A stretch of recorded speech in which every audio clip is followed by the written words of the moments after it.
ललचाई हुई नज़रों से खाने से गोश्त बदहजमी भी कर सकता है। गोश्त नुकसान कब देगा?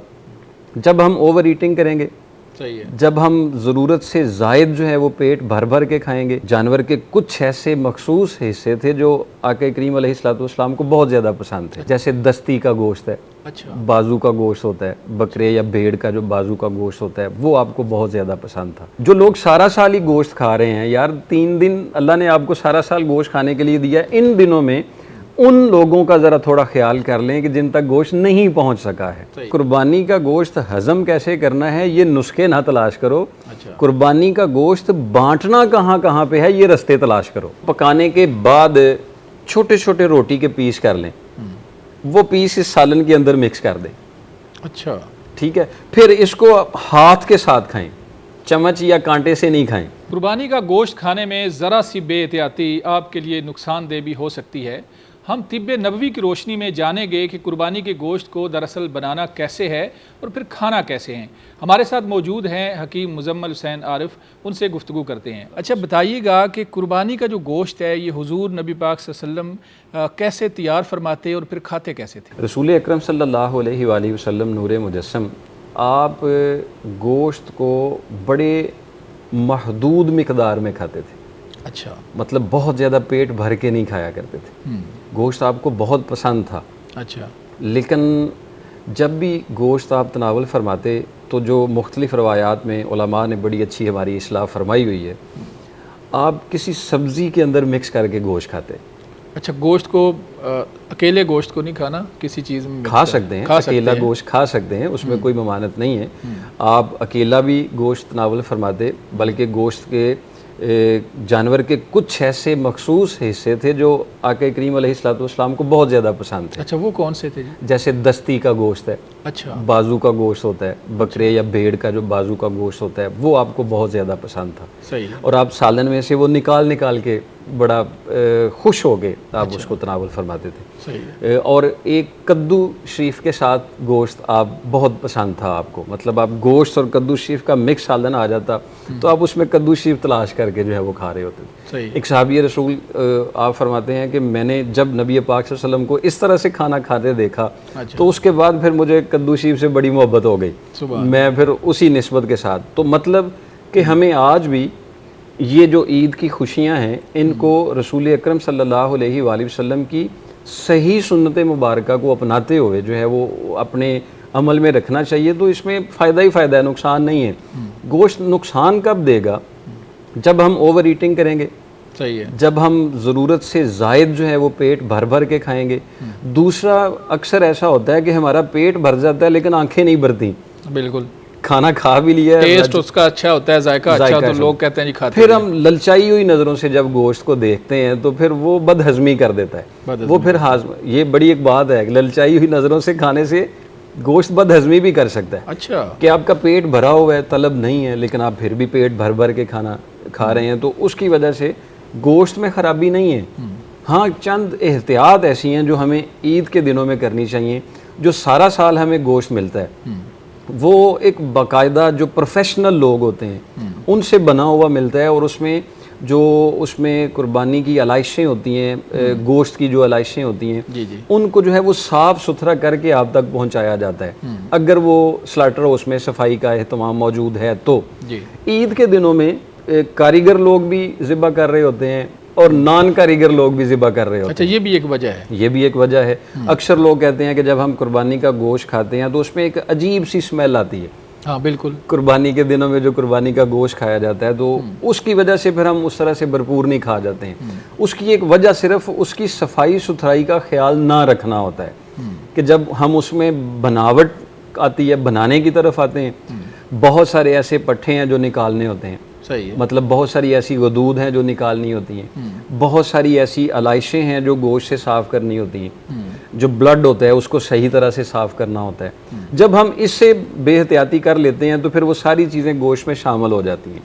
सही है। एक चीज़ मैं आपको आपकी वसातत से अर्ज़ कर देता हूँ, अगर आप चाहें और यकीनन आप चाहते हैं कि हम कुर्बानी का गोश्त खाएँ तो उससे खुशबू आए, सही है, उससे वो वाली चीज़ ना आए कि हम उसको सही तरह से ना खा सकें, तो अब जब भी गोश्त बन के आपके पास आ जाए, 3 हिस्सों में तकसीम हो के आ जाए, अच्छा, ये आपके बहुत सारे सवालों का जवाब मैं इसी में कंक्लूड नहीं कर रहा अच्छा है, सवाल यही थे, चलें जी, रेलेवेंट हैं। जी जी गोश्त 3 हिस्सों में तकसीम होके आपके पार पहुंच जाए। जी, जी। ये भी रसूल अकरम सल्लल्लाहु अलैहि वसल्लम का मामूल था कि जब कुर्बानी का गोश्त आपके पास आता तो आप उसके 3 हिस्से कर लेते। सही है। एक हिस्सा जो है वो अकरवा, अजीज़ो अकारब, दोस्त अहबाब जो हैं उनके लिए रखते।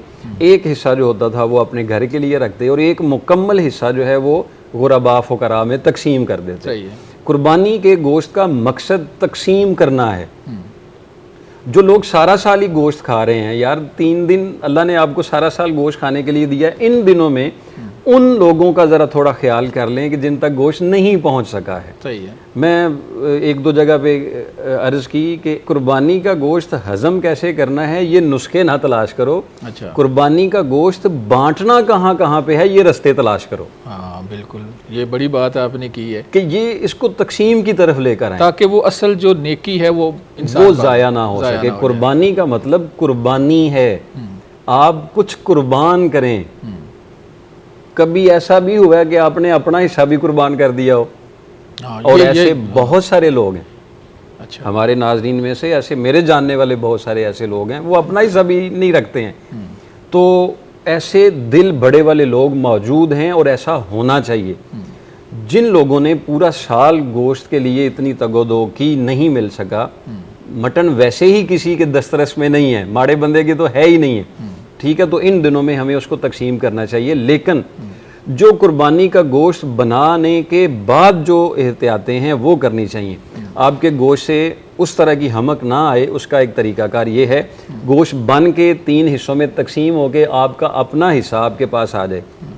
फिर बात एक याद आ गई मेरी।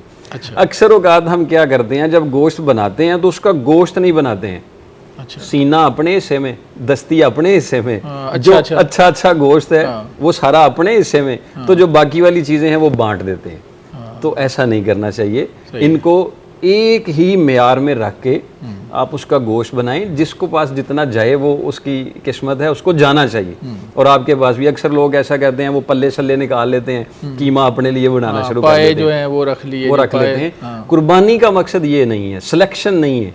कुर्बानी का मतलब है मिक्स कर दें, अमूमी तौर पर मिक्स करके उसको तकसीम किया जाए। तो जितना ज़्यादा तकसीम किया जाएगा वो गोश्त आपका बच जाएगा, जो आपने अपने लिए रख लिया वो खा के आपने ख़त्म कर लिया। अच्छा, खाने से मैं अर्ज़ करूं, प्रोग्राम का हमारे पास टाइम भी कम है, कि बदहज़मी से कैसे बचना है हकीम साहब, ये बताएं। ये सबसे बड़ा मसला जो कुर्बानी पे है ना, बदहज़मी। तो बदहज़मी से तिब्बे नबवी की रोशनी में बताएं किस तरह से बचना है। एक बड़ा ही खूबसूरत तरीकाकार है गोश्त को खाने का। मैं अमूमन कहता हूँ गोश्त खाने से मैदा कैसे ठीक रखा जा सकता है। हाँ बिल्कुल, ये बताएं। अमूमन यही होता है कि मैदा ख़राब होता है, लेकिन गोश्त खाने से आप अपने मैदे का इलाज भी कर सकते हैं। अच्छा, लेकिन वो कैसे, तिब्बे नबवी की रोशनी में रसूल अकरम सल्लल्लाहु अलैहि वसल्लम का आपका एक मामूल था, खानों में सबसे सरदार खाना गोश्त का खाना है। अच्छा, ये गोश्त हमें जन्नत में भी मुयस्सर आना है अल्हम्दुलिल्लाह ताला। अल्लाह करीम ने जन्नत में भी हमें गोश्त के खाने देने हैं। और गोश्त के खानों में जो सबसे सरदार खाना है वो शरीद खाना है। अच्छा, ये शरीद क्या चीज़ है? ये शरीद एक खूबसूरत तरीकाकार है गोश्त को खाने का।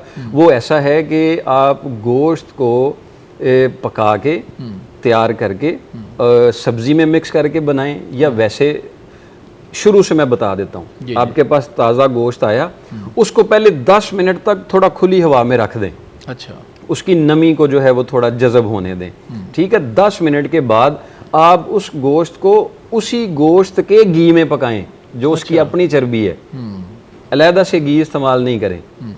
उसी घी में आप पकाएं थोड़ा सा, और जैसे स्टीम करके पकाया जाता है। जी जी। इसको गलाना नहीं है, अच्छा, इसको पकाना है।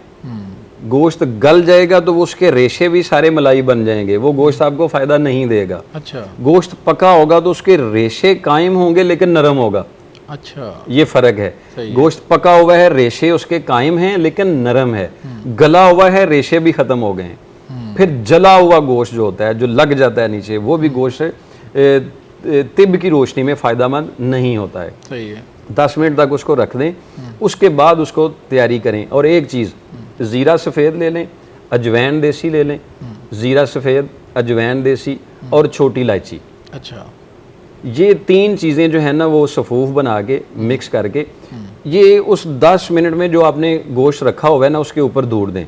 अच्छा, ठीक है, ये एक सफूफ उसके ऊपर दूड़ के रख दें और उसके बाद इसको पकाने की तरफ लेके चले दें। फिर जब आप इसको पकाएंगे तो पकाने के बाद छोटे छोटे रोटी के पीस कर लें, वो पीस इस सालन के अंदर मिक्स कर दें। अच्छा, ठीक है, फिर इसको हाथ के साथ खाएं, चम्मच या कांटे से नहीं खाएं।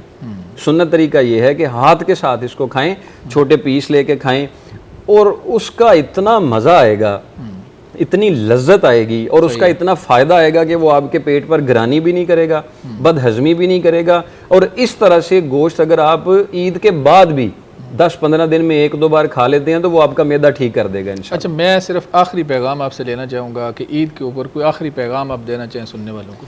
पैगाम मेरा ये है कि कुर्बानी का मतलब है कुर्बानी करना। ज़िद छोड़ दें इस ईद पे, ज़िद को कुर्बान कर दें, अना को कुर्बान कर दें और जो आपसे नाराज़ हैं या जिन से आप नाराज़ हैं, नाराज़गी की वजह ज़िद ही होती है, एक बंदा अटक जाता है, दूसरा फिर उसको नहीं पा पाता। तो इन दिनों में ज़िद छोड़ दें और ज़िद ख़त्म करके एक दूसरे को गले में लाएं ताकि अंदरूनी तौर पर भी ईद हो जाए, बैरूनी भी हो जाए और चेहरों पर खुशी के जो हैं वो आसार आना शुरू हो जाए। बहुत शुक्रिया हकीम साहब। नाज़रीन, आपने सुना हकीम मुज़म्मिल हुसैन आरिफ साहब ने किस तरह से बताया कि तिब्ब नबवी की रोशनी में ईद के ऊपर आपने क्या करना है, क्या ज़िम्मेदारियां हैं और गोश्त को ख़ास तौर पर आपने खाना किस तरह है और मैदे को आपने ज़्यादा बर्डनाइज़ नहीं करना, किस तरह तिब्ब नबवी की रोशनी में जो भी हमें हिदायत मिलती है वो बताई। अपने मेज़बान मनाज़िर अली को इजाज़त दें, दोबारा मिलेंगे। अल्लाह हाफ़िज़।